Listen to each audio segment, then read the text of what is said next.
And they asked where he was staying. He said, "Come and see." And they followed him because they thought he might be the Messiah.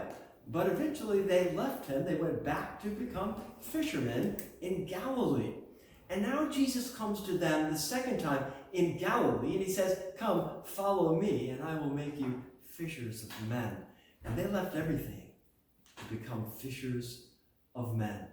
And that was not the end, but the beginning of their training as disciples, because Jesus then took them and the multitudes that were flocking to see this Jesus, to see if perhaps he was the Messiah, the earthly king of Israel that many in Israel had hoped would appear.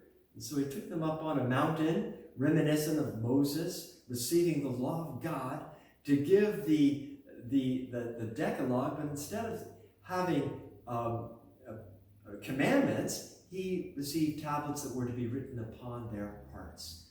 He gave to them what we know today as the Beatitudes. And we read last night in the Vesper service that the saints of Russia experience the Beatitudes. And every saint experiences the Beatitudes. But how is it that we can experience the Beatitudes? Where should we begin? Well, the fathers of the church tell us that we should begin with the Beatitudes of virtue. We're not yet advanced enough to have the Beatitude of humility, or let alone the Beatitude of being pure in heart. So let us begin with the Beatitudes of virtue. Blessed are the merciful, for they shall receive merciful. Blessed are the peacemakers, for they shall be called the children of God. And how wonderful it is that we can go and practice these virtues in our lives, but very quickly we find that we really don't quite have what it takes to exercise the virtues, the Beatitudes of virtue. And when we discover this, when we realize this, we begin to be mournful. We begin to experience the Beatitude, "Blessed are they that mourn, for they shall be comforted." One of the fathers of the church says that if, although you do what is proper, you are vigilant over your life, but you see yourself as feeble and are despicable in your own eyes, and you hate the glory of man, then know that in very truth you walk on the path of God, because you've discovered what it means to be mournful. And when we experience the Beatitude of mourning, then we can begin to experience the Beatitudes of humility.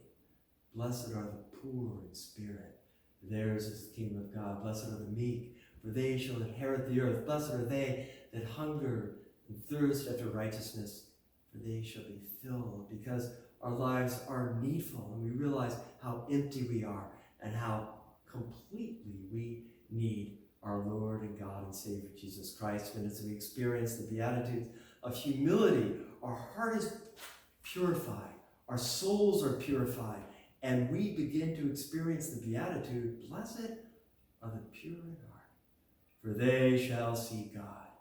And this is the crown of the virtues, if you will, because through the virtue of purity we behold in God's grace and time the uncreated light of God that he revealed to his disciples on the Mount of Transfiguration. But as we do, we also receive and experience the final of the Beatitudes, the Beatitude of suffering and of persecution. Blessed are they that are persecuted, for they are the children of God. Blessed are ye, when men shall revile you and persecute you, and shall say all manner of evil against you falsely for my sake. For great is your reward in heaven. One of the fathers says that the man who can endure accusations against himself with humility has arrived at perfection. And he is marveled at by the holy angels, because there is no other virtue so great and so hard to achieve. These are the Beatitudes that the saints experience. May God quicken us and enable us to experience these Beatitudes as well, following in their steps. For his name's sake, amen.